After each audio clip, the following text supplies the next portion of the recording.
Facilitator, let's give these students a round of applause to show how proud of them we are for being here.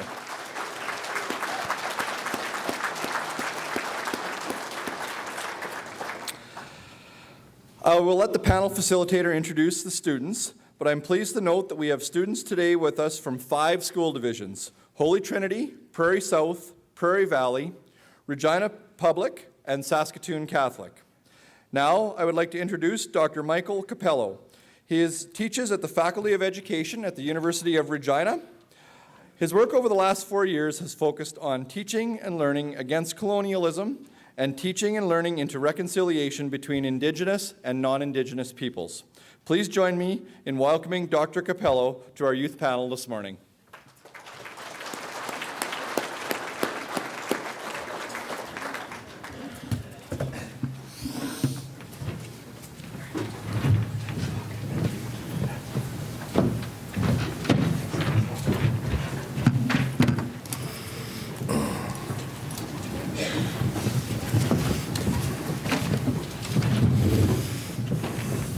Well, good morning.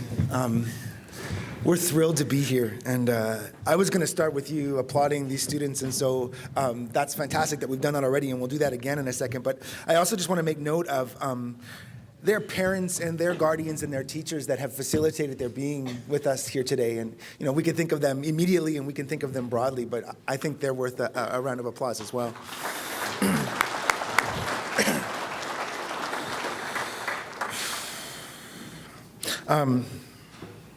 When Jamie, Laura, and I were thinking about this event, we teased out that the most important thing that you could listen to today would be the voices of these young people. I have lots to say, and I get paid, and I have a job where I get to say it in all kinds of places. They have more important things to say, and so I'm going to take very little time before I get to them. It's really important that we put at the center of our work in the education sector the voices and the experiences of students who work their way through the K-12 system, especially. And given where we are and when we are, it's really crucially important that we center especially the voices of Indigenous students. And I think it's timely that we're having this panel, we're having this conversation, given what's gone on in the education sector in the last week. And we can think of the comments both in the ledge and outside the ledge of our education minister. And I think what you'll hear today will be eloquent, even if it's not direct, eloquent rebuttal to the things that were said at the ledge. I want to invite you this morning to listen to these voices, to listen to their wisdom, to hear their experiences, and this will require a little bit of heart work, I think, not just head work on your part. They have much to tell us, and we owe them our attention in the deepest way possible. And I say this as an educator, I say this as a white Canadian, I say this, as a father. We need to listen to our children. They have much to say to us. I'm going to start this off by inviting, just going to get my list up here, Hunter Martin to come up. Hunter's from Saskatoon in grade 12. He attends Bethlehem Catholic High School and represents Saskatoon Catholic.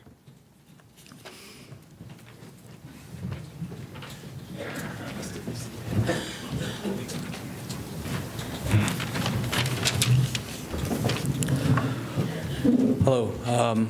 I want to talk about what reconciliation means to me and what our schools have been doing in order to advance the envelope of reconciliation, what more they can do. Reconciliation to me is the outcome of peace and justice finally delivered to the Indigenous people of Canada. And to have reached that goal between Indigenous and non-Indigenous as a nation-to-nation goals intended. The justice I speak of is to reconcile for the cultural genocide that has been committed through assimilation, residential schools, the Indian Acts, the 60 Scoop, and the atrocities that are happening here today with the poverty and the poor education that's being delivered on reserves, even to this very day. And I speak of the accomplishments that our schools have been taking so far in order to reach that goal of peace, respect, and honesty, and to advance that envelope of reconciliation. Now, how we do that is through collaboration with each other, and to move forward as a strong and prosperous partnership that will only bring peace and unity amongst all of us.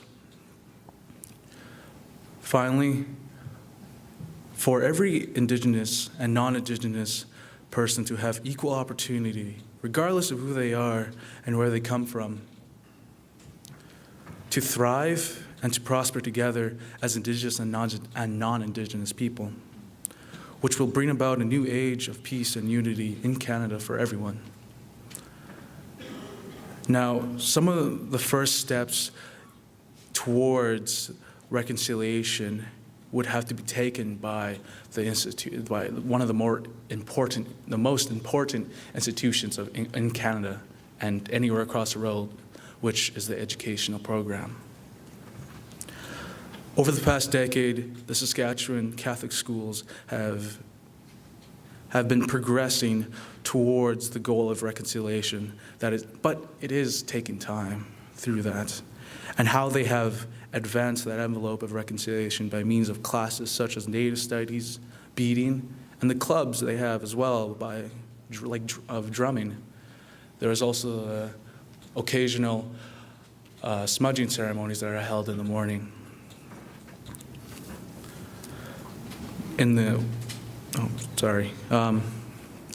Now, the progress that has to be further made to reconciliation can happen more drastically in order to achieve that goal. How they can further advance this envelope of reconciliation by such things as like integrating more Indigenous spiritual ceremonies such as sweat lodges, prayers, and even more smudging, traditional feasts, and round dances, to name a few.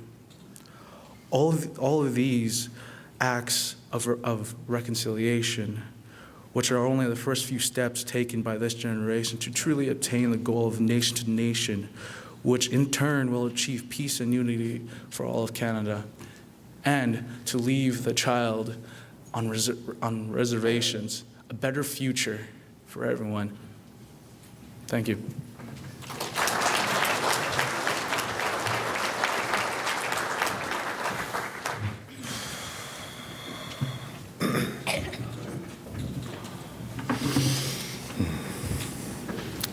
Thanks, Hunter. Next, I'm going to invite Jordan Daniels to come up. And Jordan's also from Saskatoon. He's in grade 10, and he attends St. Joseph High School in Saskatoon, representing also Saskatoon Catholic.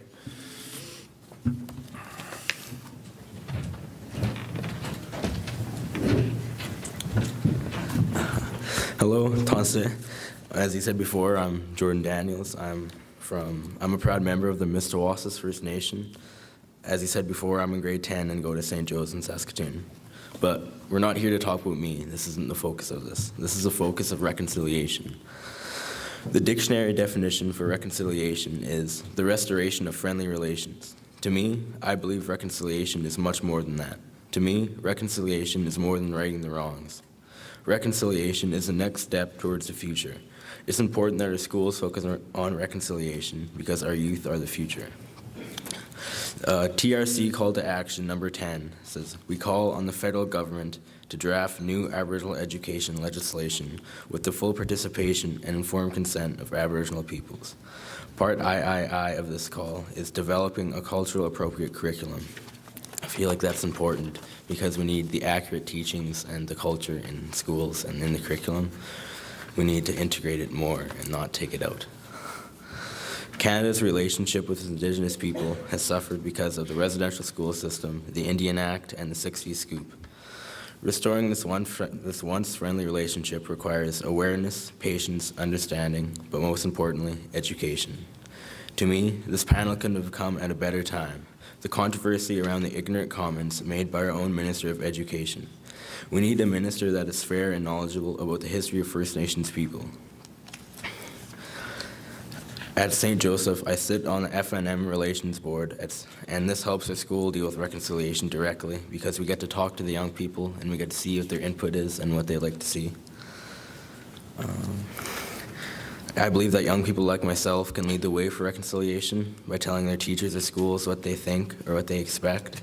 And after all, it doesn't matter how old or young you are, your voice matters towards reconciliation. In my eyes, my school has done a lot towards reconciliation. Last year alone, I was honored to be a part of raising the Treaty 6 flag in our main hall. We had a ceremony to raise it. We've hosted many powwow dancers and singers, even on National Aboriginal Day, I played fiddle for the school. I'm a fiddler. Cultural displays like these also help on the road to reconciliation. And our Native Studies class doesn't just learn inside the classroom, they do hands-on activities such as drumming, singing, smudges, and sweats. And in the spring, they also learn how to build a teepee. We need to integrate First Nations culture and teachings into all aspects of the curriculum, not take them out.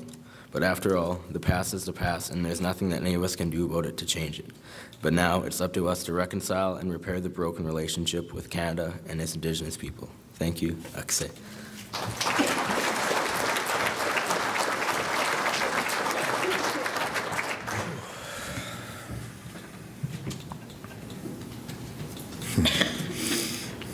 I shouldn't do this on my phone.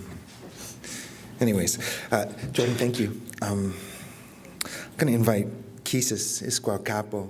She's from Muscatine First Nation, and she attends Greenall High School in Balgony and represents Prairie Valley School Division.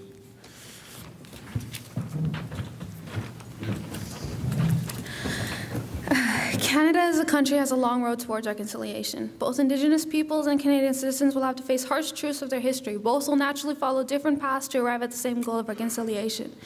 Indigenous people must face the shame and deep felt hurts from the atrocities they have been made to endure as a people. They must acknowledge the betrayal and cruel treatment they meted out to them by the Canadian government. And in the end, they must forgive those who have committed these pernicious deeds against them. Mainstream Canada, and particularly those of European descent, must face the facts of how their forebears committed some of the most depraved acts towards their fellow human beings. Canadians must face the fact of how their country was built upon treachery towards those who had shared and helped them in times of desperate need. They must come to terms with how their government has been unscrupulous in regards to their treaty arrangements. True reconciliation, to be effective, must have truth and justice at its basis. We will have to look honestly at what has occurred in the past. We will have to have the courage to forgive, as well as the courage to humble ourselves and to seek forgiveness. The process of true reconciliation will necessarily be a dual process if Canadians are unwilling to look at the truth of matters. No true reconciliation will be forthcoming as well if Indigenous people are not willing to forgive. The process of reconciliation cannot be completed. The residential school system, which was atrocious in itself, had to be preceded by the kidnapping of innocent and dearly loved children of the Indigenous people. The RCMP and churches helped to perpetuate this kidnapping and have never been held accountable, nor ever had an apology for this crime of kidnapping. This carried on for at least 3 generations. Until justice is established, reconciliation will not occur. Justice demands that things be made right and that appropriate measures are taken to undo the past injustices that have occurred. The Canadian government and Canadian citizens must yearn for justice because justice itself is worth fighting and living for. Canada must realize that it will never arise to its high destiny until justice is established for all its peoples, including the Indigenous people. If Canadians are unwilling to rise to justice, there will always be a distrust and reluctance among Indigenous people to willingly participate within Canadian society.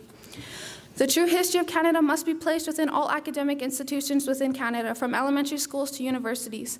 The fact that Europeans arrived in what is now Canada carrying with them all diseases they brought from Europe. When the Europeans arrived, their disease preceded them, wiping out 90% of the Indigenous population.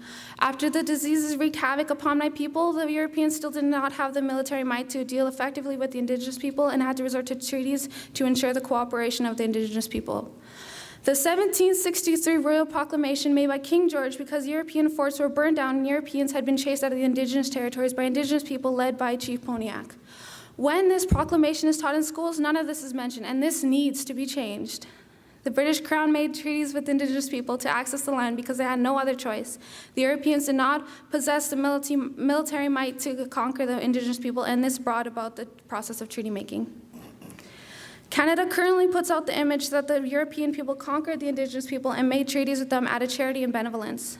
As proof of this, ask yourself if you believe Indigenous people were conquered. When the Canadian government and Canadian citizens decide to be honest and honor their treaty obligations, then we can have true reconciliation.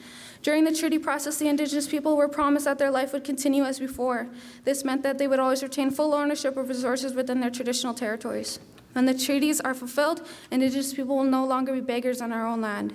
We will have enough resources to fund our own education, health, and economic needs and requirements. When Saskatchewan and Canada properly acknowledge the history of residential schools, which they are attempting now at this meeting, the process of true reconciliation has begun. When Canada establishes the true history of Canada and lives up to the treaties, and when our Indigenous governments become equal and full partners at the federal and provincial level, exercising all aspects of the sovereign nations, then we can honestly say we have true reconciliation. Each of us here, if we sincerely desire true reconciliation, can help to educate our fellow citizens. As educators, you can teach the true history of Canada. As Indigenous students and people, we can begin to act as a sovereign people and participate fully within Canadian society, not as beggars, but as equals and proud Indigenous people. We must begin our work immediately.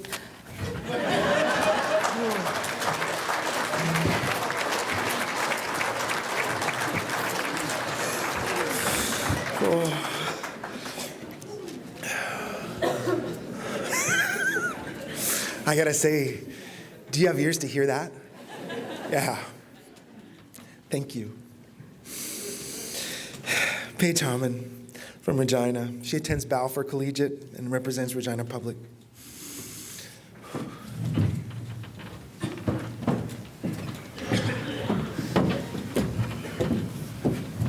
Hello. Okay, so I have not been personally negatively affected by our colonial history. So things such as the Indian Act, residential schools, and the 60 Scoop have not made a direct impact on my family's well-being. When I started to learn about all these events in elementary school, I felt as if the blame was being placed on me in specific, which made me upset because I didn't think I had done anything wrong. I wasn't just upset, though. I was mad, and I felt such acrimony and hostility towards a variety of things surrounding reconciliation, including learning about it. I don't think blame should be placed upon 12-year-old girls who weren't alive when these things happened. I felt bad about not being set back in society like the majority of Indigenous peoples in Canada. I felt like people were telling me that the only reason I've done well is because I had things handed to me and that I didn't actually have to work hard. Before I recognized the reality of what happened, I thought there were just excuses being made and people trying to pass on the blame because they didn't know how to cope with it.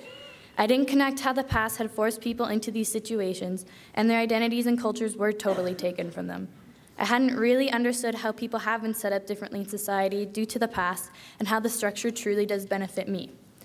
So in my grade 10 year, many things changed for me, including my understanding of Canada's history.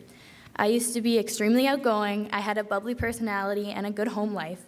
I did well in a variety of sports and in school, and I hadn't really experienced any serious kind of struggle because I was accepted. Though last year, everything kind of changed. I was bullied, I had many losses to grieve over, and the Paige who was once bubbly would walk around Belfort for the entire lunch hour because she had nowhere to go. While I was struggling with my own mental health issues and I was acting differently, I began to understand empathy. I realized that everyone has issues, and many issues are from things that we can't control. I connected with this because for me, I can't control the fact that I have depression. It's a chemical imbalance. People cannot control the fact that they were taken from their homes and placed in residential schools. I know that these are not easily compared whatsoever, but I needed to connect it to my own life to further my understanding. Aside from my newfound appreciation for empathy, different approaches in class helped me to understand our history.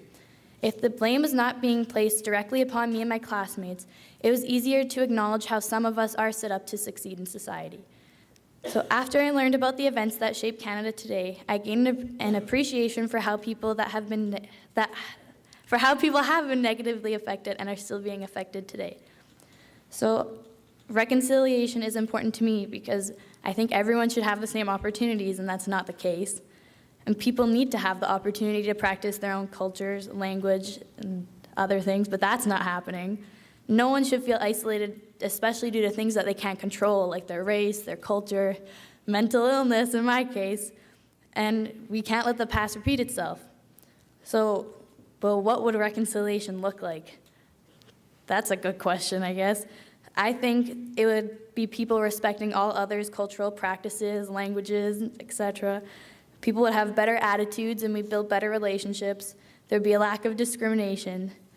So at Belfer, we're doing lots of things to achieve reconciliation, but I think it's important to not place blame for the things that have happened, but to help people understand. And we shouldn't make people feel bad for their own identities. Instead, we should help everyone understand what has happened and how that impacts where we are today, but without being cynical. All of our staff needs to be on board, and every staff member needs to value and display the importance of reconciliation because they are role models, whether they believe it or not, they are. And rather than taking away culture from schools so no one is being discriminated against, we should infuse aspects of all cultures into our schools so we are all represented. At Belfer, we did the Ribbon Project, which helped each student to display their understanding of our past creatively, and it helped people connect things to their own personal lives. We hung the Treaty 4 flag in front of our school to acknowledge that we are on Treaty 4 territory. We participate in Orange Shirt Day. We have a drum group which allows people to practice their culture and anyone who is interested or appreciates it. On Remembrance Day, we read poems in both English and Cree. We offer Cree classes, which allows for many great opportunities. And we use opportunities to educate students who don't understand. And these things are so important because it gives so many chances for people to understand this culture and take part in its practices if they wish. And yes, we are trying to be more accepting and eliminate discrimination, but we still have a long way to go. I believe that once we've rid the negativity and blame from these teachings, while still demonstrating the severity of what happened, then we will be able to move away from our dark past and towards a better future. Thank you.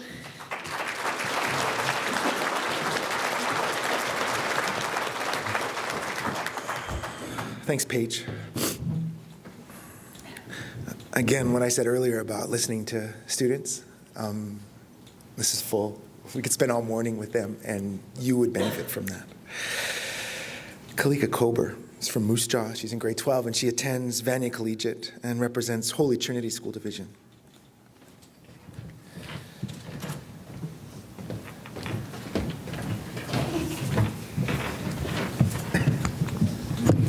Reconciliation. Reconciliation is a noun. The action makes it a verb.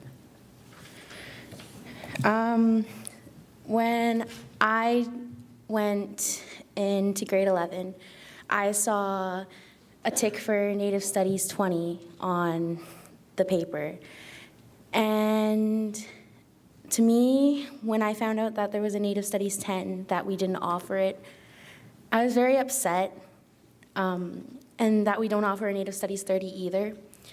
And even when in grade 11, I was told that I might not even get to take Native Studies 20 because there had to be enough students to take the class. And to me, I feel like learning about my culture and needing enough people in a classroom to learn about it was very shocking and upsetting. And we started a Treaty 4 group this year at our school, and it makes me upset to know that I didn't learn about this stuff until about grade 11 and 12. In my ELA class, my teacher was just absolutely taken away when I did a project on missing and murdered Indigenous women. And to me, when I showed it to my class and the reactions, I felt good being able to educate them on my culture, but I also was very heartbroken that they didn't know about all these problems that were happening in Canada. People really don't think enough when they applaud Canada for being such a great country when there's so much work that we need to do still in reconciliation and with the First Nations people. And I feel like to further ourselves in reconciliation, we need to educate people more on First Nations culture and First Nations education and history. I took my sister to the Regina Industrial Residential School Cemetery. Some of you probably don't know that it's here in Regina, and that really shows you how little education we get on our Canadian history. As First Nations people are Canadian, and we are just as much part of history as everyone else. And we get so little education on it. I took her there, and just to see her actually listen and take in what I said to her was kind of nice to see that she was listening to me, and that I was teaching her our culture. When I first went there with my class in Native Studies, it really upset me. I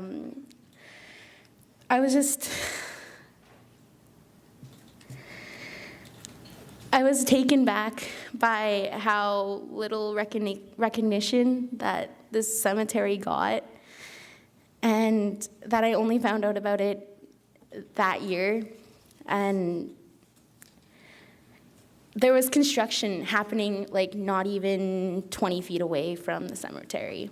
And it really made me upset because it's supposed to be a place of peace and restfulness, but they were doing constructions right there. And when we were there and we were trying to find peace, I had a hard time finding it over all the construction. And it made me real upset. And I just feel that there needs to be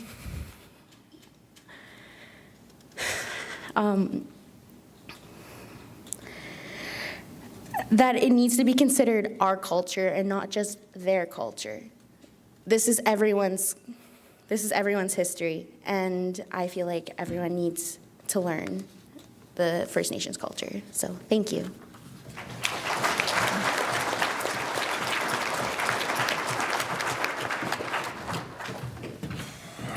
Thank you, Kalika. Can I invite Jessica Chowdhury, also from Moose Jaw, also attending Vanier Collegiate and representing Holy Trinity School Division.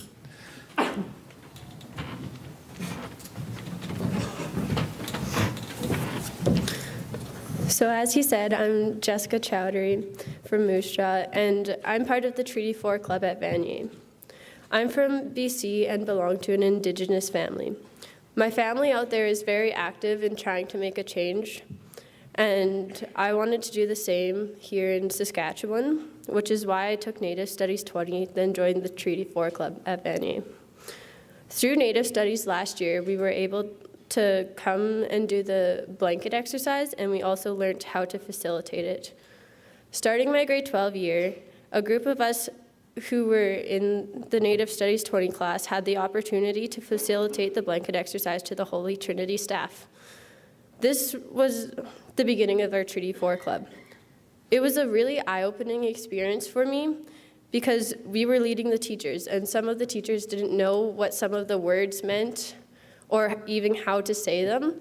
And these words and terms were like common knowledge to us because we've taken the class and we've looked at all these words and what they meant. So it seemed like common knowledge, but the teachers who should know didn't really know, so it was hard and it was weird. Later on, we were able to do the blanket exercise with a few of the elementary schools in our system. This made me feel a lot better. It made me feel good because these grade 6s to 8s had the opportunity to do the blanket exercise at a young age, and I didn't get to do it till I was in grade 11. Being in Treaty 4 makes me feel really good because I'm always learning from it and gaining knowledge I would never get if I wasn't part of this group. It's a great support system for me because we can find something on social media, and like if we have questions about it, we can just send it to our group chat, and everyone will just comment on it and put in their thoughts, and you'll know that you won't be judged because it's a safe place.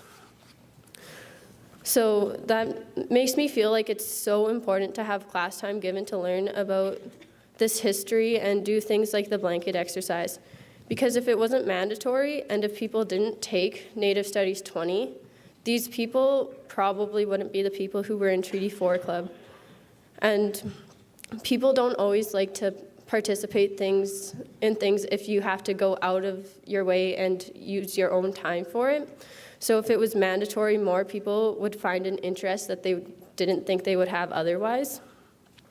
And experiential learning is so important for everyone, and you shouldn't have to belong to a certain class or group to get things like the blanket exercise.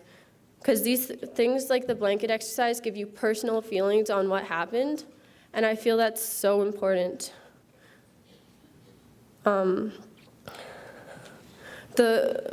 The whole purpose of residential schools was to take away the education and learning of Indigenous culture.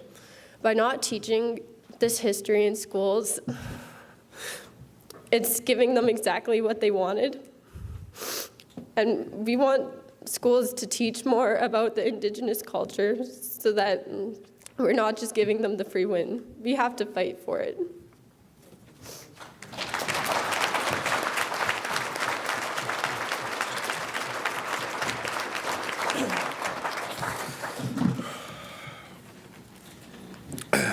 Wow.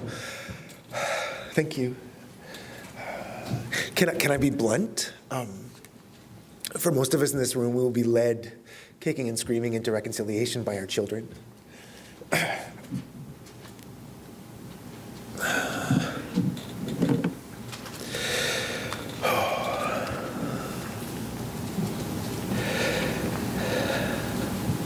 going to invite Michael Stardenemy from Pepikassis First Nation. He attends Burt Fox Community High School in Fort Capel and represents Prairie Valley School Division.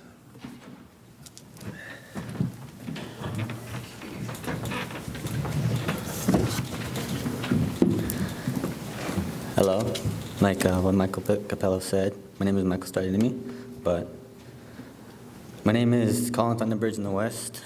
My given name is Michael Stardenemy from Pepikassis First Nation. I attended Burt Fox Community High School in Fort Capel. I have attended 6 blank exercises, and I plan on reading my poem today. It's called Doing the Blank Exercise Where All My People Lived. Telling the people that never knew what all happened back in the day, stories that they never heard, the things that they didn't know. Even the darkest secrets that were hidden from history books behind my people's history. What they had to be forced to do, and their land was taken by force. The Europeans didn't see First Nations peoples as a friend or an ally, but as a problem. When I read the European script, I had that awful feeling, sad about hearing what I didn't hear, from only stories told to me by my elders, Muslims and Kokums. But mostly I try not to ask them questions about the schools. Being forced away from your families, your parents couldn't do nothing. Hearing about your kids that suffered from different abuse, learning another culture that they were not used to. They were even abused by just speaking their own language. Many kids went through a lot at the residential schools. Some kids even died. Couldn't even practice their own traditions for who they really are. But they always knew who they actually were inside their hearts. They couldn't get together and practice their traditions. Hearing all the things I didn't know about my people, it hurts me. Just to know what happened to my people. They were killed by settlers' diseases that my people didn't even hear of. I heard that in the blanket exercise. Even took our land by force, even though my people were dead. They still took the land. When I do the blank exercise now, I try to imagine it. But in my heart, I feel another pain. Probably what my ancestors are trying to make me feel. When I'm done reading and doing the blanket exercise, we have to sit in a talking circle and hear from other people who were non-Indigenous people, their comments, trying to explain if that happened to them. It touched my heart hearing all the responses from the people that were participating in the blanket exercise. It was hard for me to speak. In the talking circle, all those responses got to me, and the tears rolled down my face, hit the land where all my people lived, where all my people went through. Just couldn't hold in the tears. Thinking and knowing all the things I didn't know, and for the people's responses for the talking circle that we had at the end of the blanket exercise. That was my very first blanket exercise with the university students. It was heart-touching when I heard all of them. When they said the things that most likely, when it was my turn, it was hard for me to speak what I wanted to say. They gave me hugs right after that, and it felt like love and care. People told me that I had a big heart, even though my people already told me that in a ceremony, the best they ever had at the Treaty 4 Talking Circle.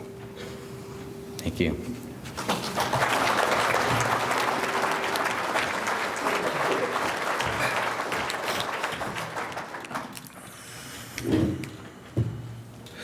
Thank you, Michael. I'm going to invite Tay Starr. She's from the Star Blanket First Nation, and she attends Balfour Collegiate here in Regina and represents Regina Public.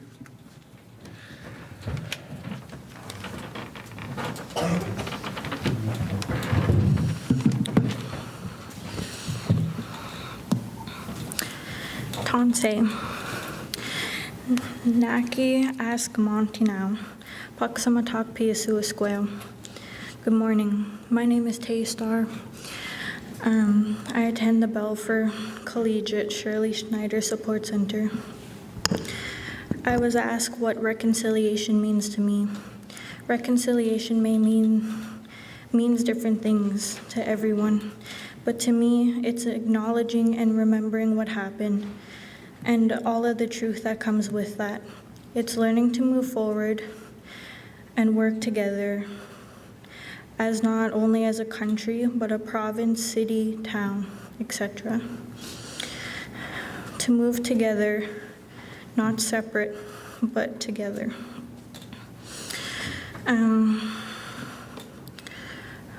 What is my school doing regarding reconciliation? They're doing numerous things, and such as offering us Cree classes. I'm learning my language. I'm able to take that home and teach it to my daughter and my family. Whenever we need it, we're allowed to smudge at our school, which I wasn't allowed to at other schools, and I think that's good because it helps when you have a bad day or just need to have a pick-me-up.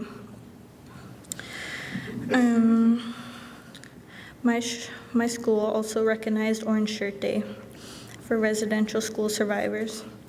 We all wore orange shirts, gathered in our auditorium, and sang an honor song for the residential school survivors.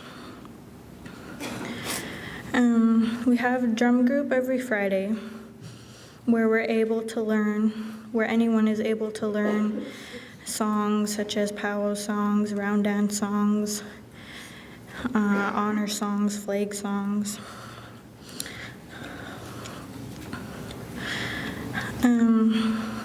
My school recognizes all these things, and they're super supportive when it comes to First Nations students. And when I hear that other schools do not do it, it makes me sad for their students.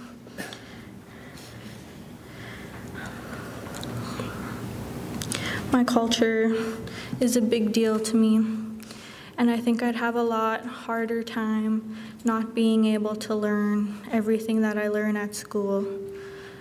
And I guess it just makes you wonder how other students feel not getting that education at their schools. And I don't know.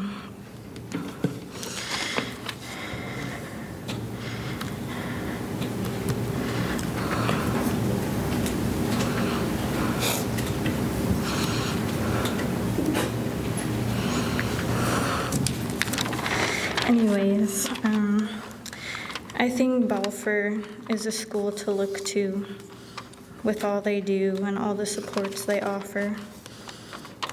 And I think a lot of schools can take from that. That's it.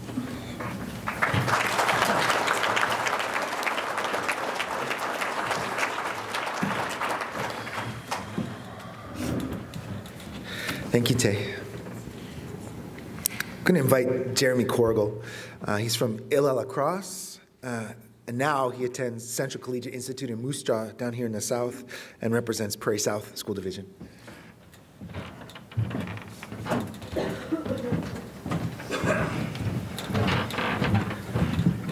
Good morning, ladies and gentlemen. My name is Jeremy Cordial, like Mike just said. The town I used to attend had a school named Rossignol High School. At the time you come from grade 7 to the time you go to grade 12, you are introduced with a whole bunch of First Nation activities like bannock on a stick outside. You learn how to put up a teepee and how to build tents outside, how to make a fire, how to collect duck eggs. Sometimes they take you hunting. They teach you how to set a net. Everything is revolved around the Métis culture. And when I moved to Moose Jaw, I saw basically 0% of my culture infused inside of our school system. In Isle Cross, I had an Aboriginal entrepreneurship program, and I thought maybe that would be something that would be offered in a public school. And I looked around and everything, and I couldn't find one single program. It saddens me that nothing around Central happens with First Nations, and there's a bit of a negativity around our First Nations in our society. With the topic of reconciliation, I am a bit angry because even though we got the apology that we asked for, I don't feel that it was heartfelt and true. As I grew up, I felt the sadness and the hurt that all of my ancestors before me felt when they went through the residential schools and everything with family problems. And now with all that, I have mental problems, and it hurts me every day to think about how our society cannot get the respect that we deserve with everything we went through.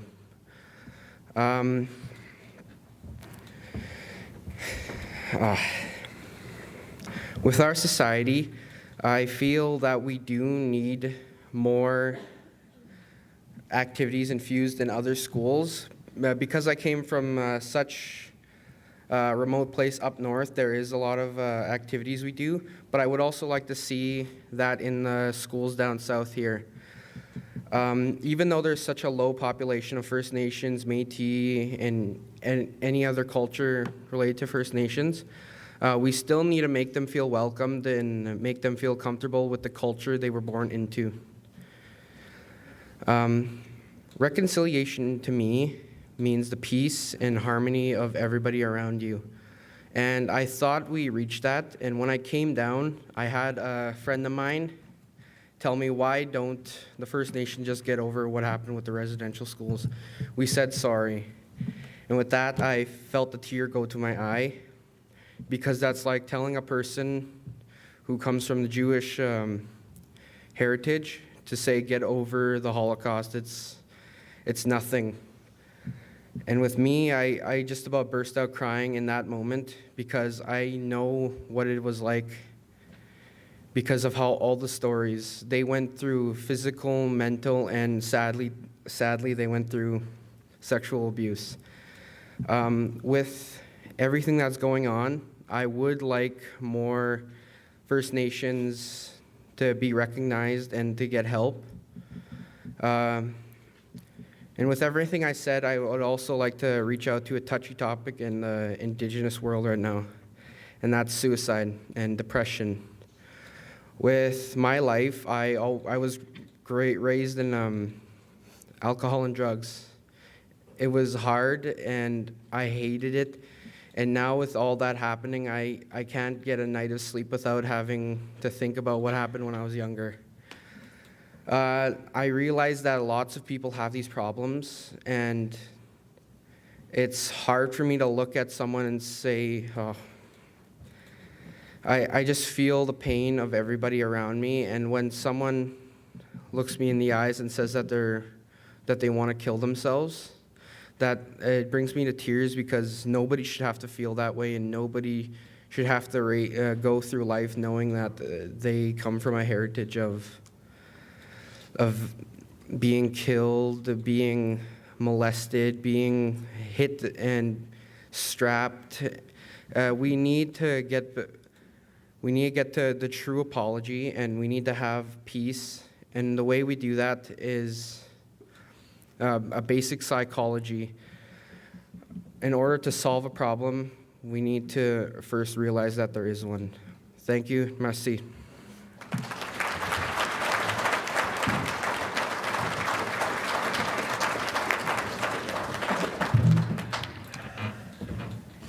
Thank you, Jeremy.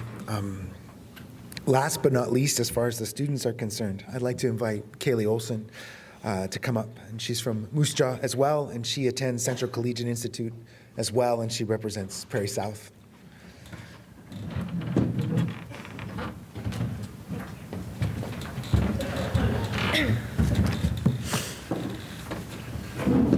I'm a Sioux First Nations girl from Treaty 6, and my home reserve is Whitecap.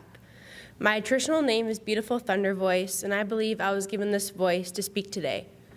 I am in grade 11 at Central Collegiate in Moose Jaw. I stand here today with this book of 94 calls to action, and this glass-beaded orange shirt which has traveled all over.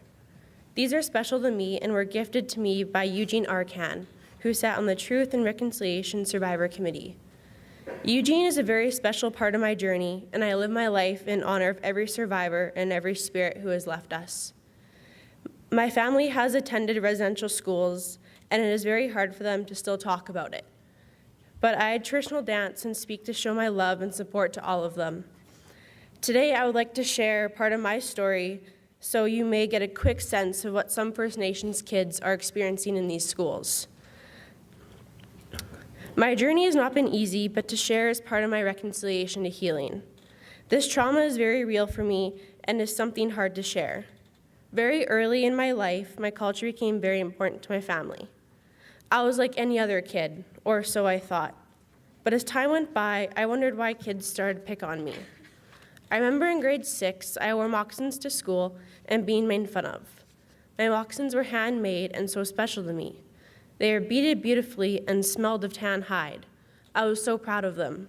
Kids started to plug their noses and say I smelled like bacon. I was scared and so hurt, but wanted to fit in, so I took my moccasins home and never wore them again. For the rest of the year, I just tried to fit in, but it really wasn't me. I was told at home to be proud of who I was, but I didn't feel proud at school. The next couple of years didn't get very better for me. I was told to go back to my tribe and things like, "You stupid Indian, go die." There were days I didn't go to school anymore because I couldn't handle it anymore. My mom tried to help so much and went to the school lots to try and help, but it didn't help the hurt I had inside.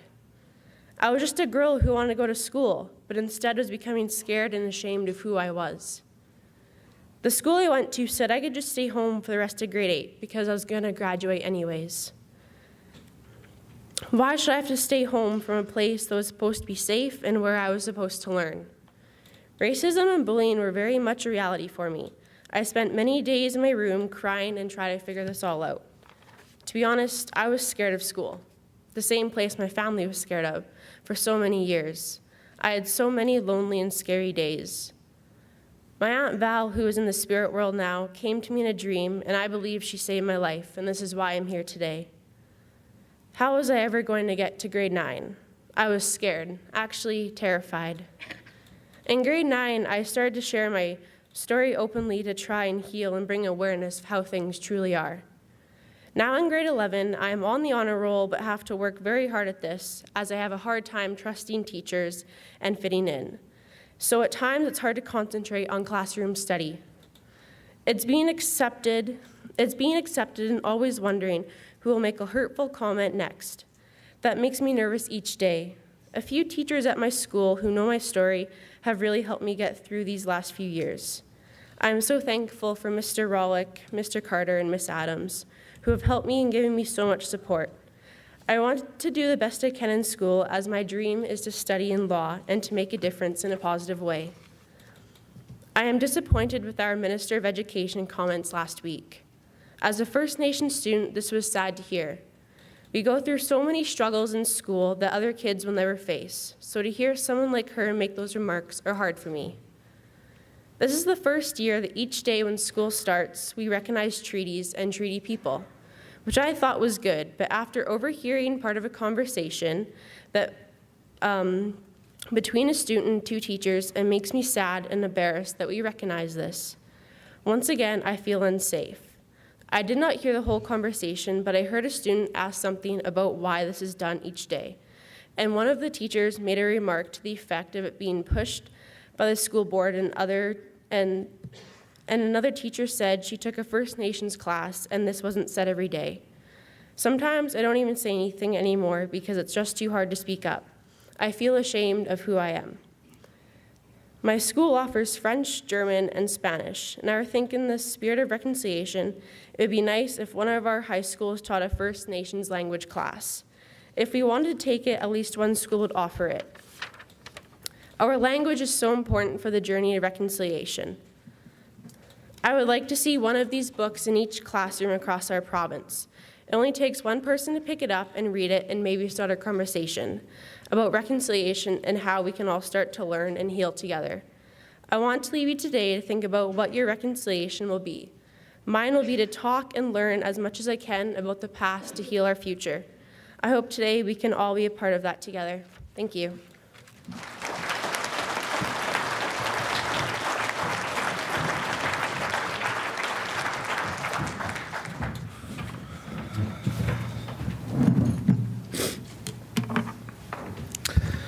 Well, maybe you'd join me in thanking these students again for their words and their thank you.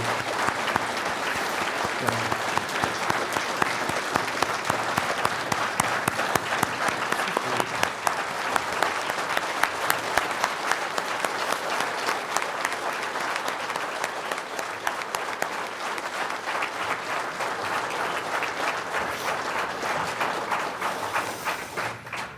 And I think we have a little bit of time, and I notice there's a couple microphones in the audience, and so I would, if you've got a good question, and as a teacher they say, well, there's no such thing as a stupid question. That's not true.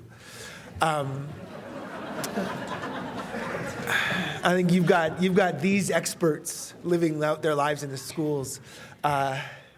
If you've got a good question, we've got time for one, maybe two, and hopefully they will grace us. Maybe they'll turn on the microphones and maybe answer something. But before I close, I'd like to make that opportunity available. Yeah. Good morning, Florence Tahir from Good Spirit. First of all, I'd like to commend each and every one of you. I think you all struck a nerve in our hearts here, and it's just. You've done an excellent job presenting yourself. It's not really a question that I want to present to you, but it was just some key words that came out when you were speaking. First of all, something that I picked up a couple of times was placing the blame on people before us. We all have done that. And the word forgive came up a couple of times. I believe, Kesis, you mentioned the word forgive, and forgive is a very strong word, and it's something that's probably not practiced enough.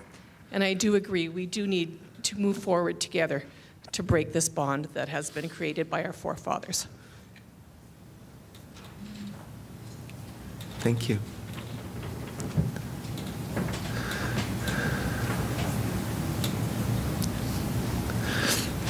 Good morning, Jan Radwanski from Prairie South School Division. Just wanted to congratulate all the participants today for coming up and speaking to us. I think it's really important that we always have the voice of the student. And I encourage you, when you go back to your high schools, to continue your voices, talk to teachers, talk to students, ask to speak to school boards on a regular basis, attend their meetings when invited, and also if you're not being invited, ask to be placed on the agenda so trustees and administrators and others know exactly what's going on in your scenarios, because I think it's an education that's really important. So continue the good work, and thank you very much for coming today.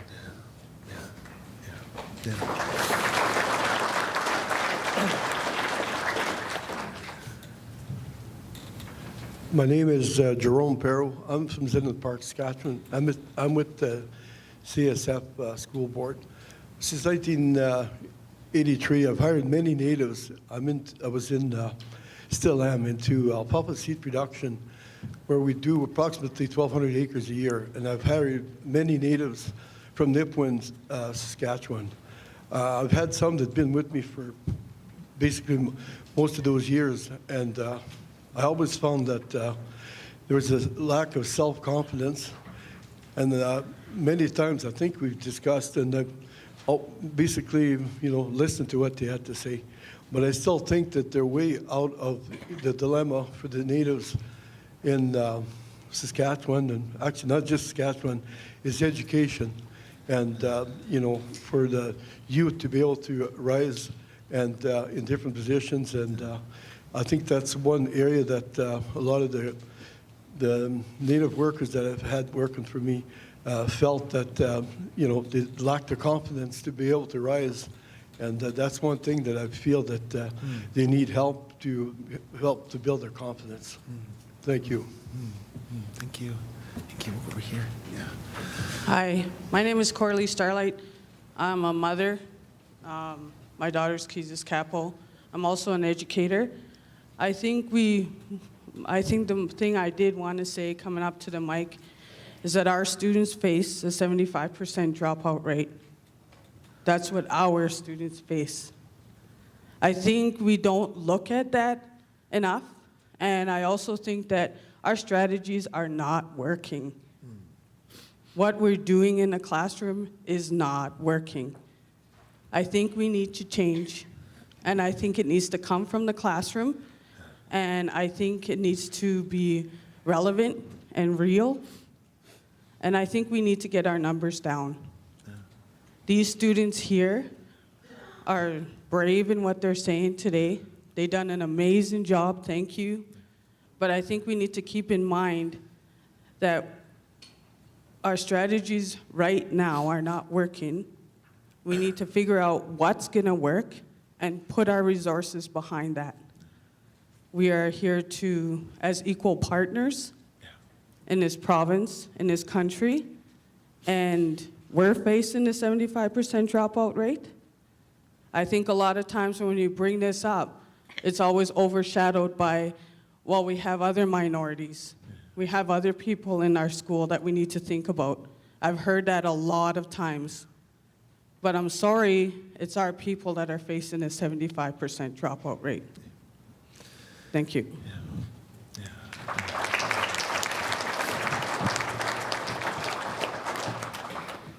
Good morning, Harry Moore, Northern Lights School Board. As I sat there listening to your speeches, you guys did an awesome job. It really hit home.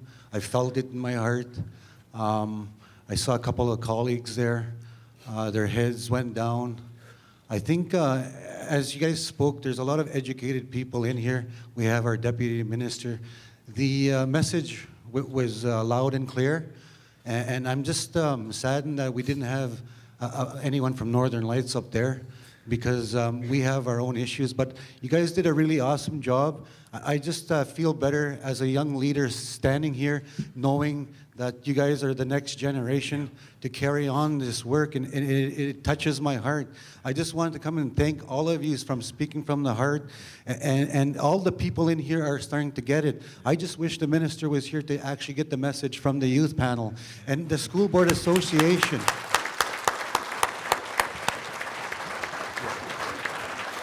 It's the youth like you people up there that I'm going to feel confident going into the future that you guys will do an awesome job. So thank you so much. I appreciate listening to you guys.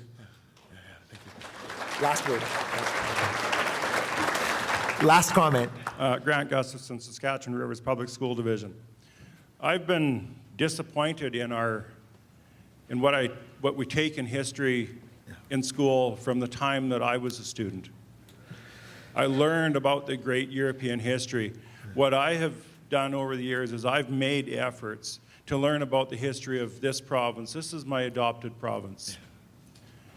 And we have one history. That history is true.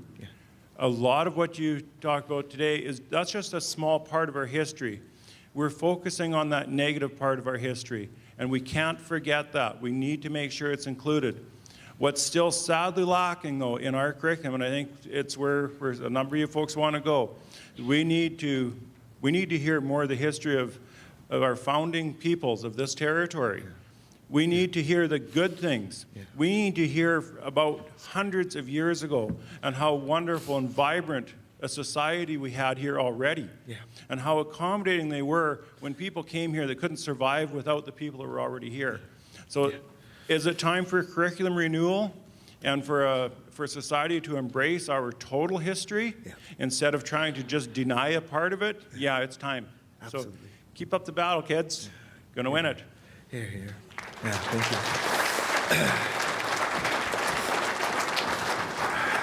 I think it's clear, and we've heard the necessary work that has to happen in schools, that schools can be places where reconciliation can be put into action, that schools can be places where this work can be done meaningfully, and it's long-term work, but schools are those places where that can happen.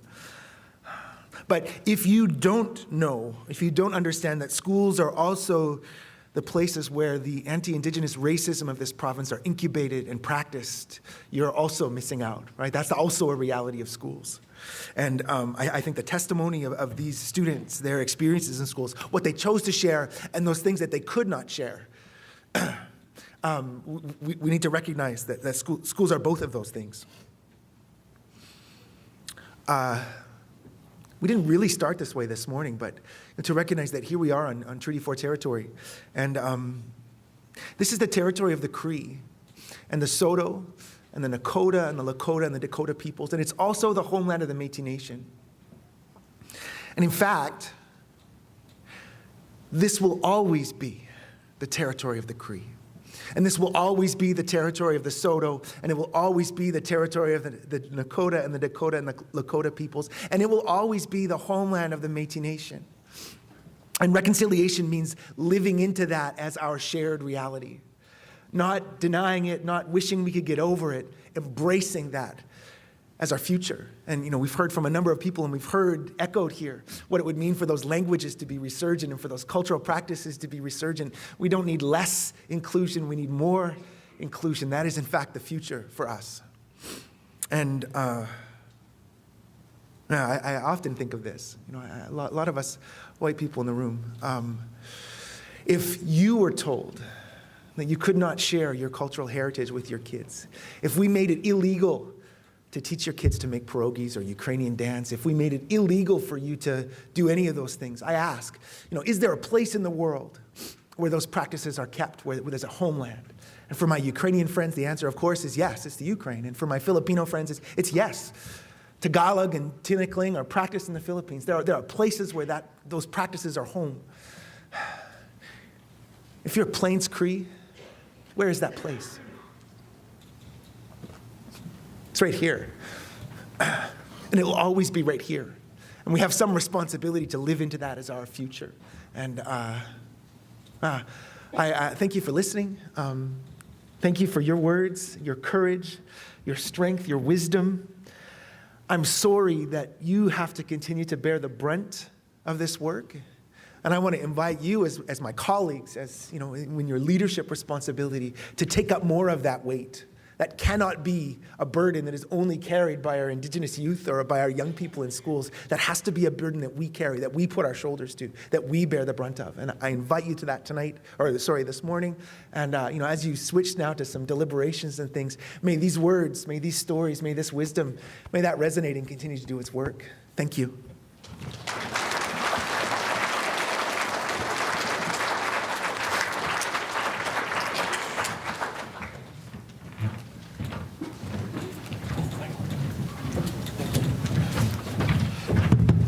On behalf of the association, I would like to thank Michael for moderating the panel, and thank very much all of these students for their heartfelt stories and for joining us today. That was really, really excellent. We always look forward to our student panel as part of this, as part of our annual general meeting, and you guys did a wonderful job. So thank you so much.